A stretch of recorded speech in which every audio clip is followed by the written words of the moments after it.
Educational creativity চ্যানেলে সকলকে স্বাগত। সেন্সাস অন ডিউটি পাওয়ার জন্য এই রায়টি খুবই গুরুত্বপূর্ণ। আপনারা জানেন যে কলকাতা হাইকোর্টের সেন্সাস রিলেটেড মামলায় শুনানি হয়েছে কোর্ট নাম্বার 25-এ। সেখানে পজিটিভ দিক পাওয়া গেছে যে টিচাররা সেন্সাসের কাজ স্কুল ওয়ার্কের পরে করা সম্ভব নয়। এই নিয়ে বিচারপতি ভালো কিছু বার্তা দিয়েছেন এবং রাজ্য সরকারের নিকট সাজেশন চেয়েছেন। তো এই হচ্ছে বিষয়, আপনারা জানেন। আর সেন্সাসের যে কাজগুলো রয়েছে সেই কাজগুলো কিন্তু এইভাবে করা কখনোই সম্ভব নয় স্কুল আওয়ার্সের পরে বা উইকেন্ডে।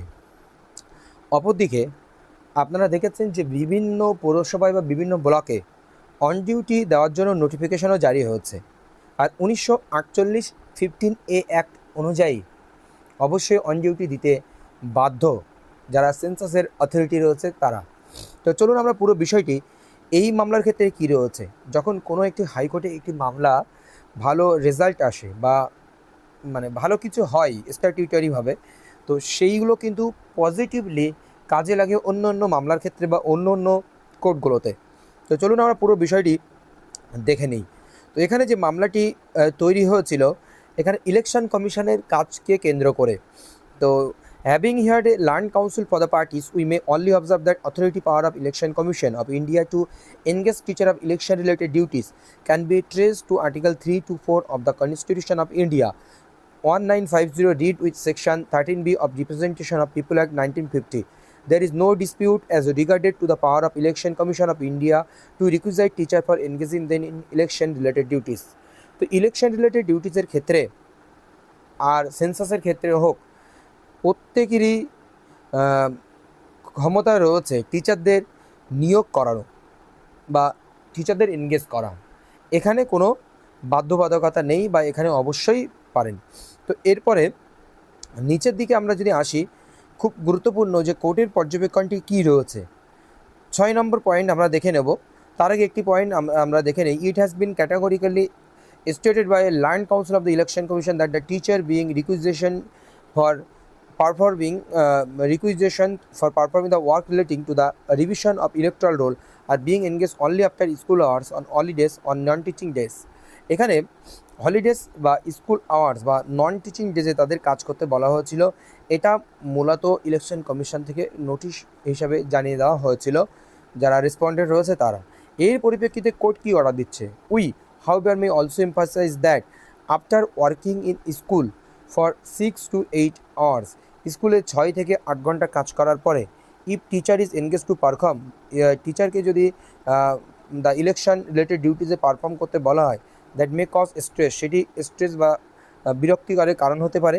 And therefore it is expected of the election commission of India and its officer to mindful, এবং আমরা আশা করতে পারি যে election commission of Indian officer তাদের মাইন্ডফুল হওয়া উচিত এটার বিষয়ে অফ দ্য স্ট্রেস, এই স্ট্রেসের বিষয়ে, that a teacher আন্ডারগোজ while performing the election related duties after school hours or on non teaching days।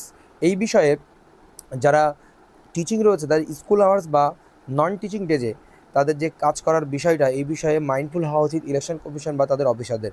Accordingly we direct that while assigning work related to the electoral roll revision to the teacher, the aforesaid aspects shall also be kept in mind by Election Commission of India, its officer, and therefore they shall take all appropriate steps to ensure that the election related work does not cause so much stress to the teacher, টিচারের জন্য স্ট্রেসের কারণ না হয়ে ওঠে, এটা বলা হয়েছিল, which may lead to an unbearable burden on them, তাদের কাছে যেন একটা বড় ধরনের একটা বার্ডেন না হয়ে ওঠে, অযোগ্য বার্ডেন না হয়ে ওঠে। তো বিষয়টা হচ্ছে এই যে স্ট্রেস দেওয়া যাবে না। ইলেকশন কমিশনের কাজ আর সেন্সাস রিলেটেড কাজ স্ট্যাটিউটারি কাজ, যেটি 2009 আরটিআই অ্যাক্টে টিচাররা ইলেকশন রিলেটেড কাজ বা সেন্সাস রিলেটেড কাজ করবে বা কোনো ডিজাস্টার বা বিপর্যয়ের কাজ করবে, এটা স্বাভাবিক বলা রয়েছে। আরটিআই অ্যাক্ট 2009 অনুযায়ী টিচাররা করতে বাধ্য বা বিভিন্ন রুলসে রয়েছে। কিন্তু তাই বলে টিচারদের স্ট্রেস চাপিয়ে দিলাম বা টিচিং টাইমের বাইরে গিয়ে করতে হবে বা ছুটির দিন কাজ করতে হবে, এমনটা নয়।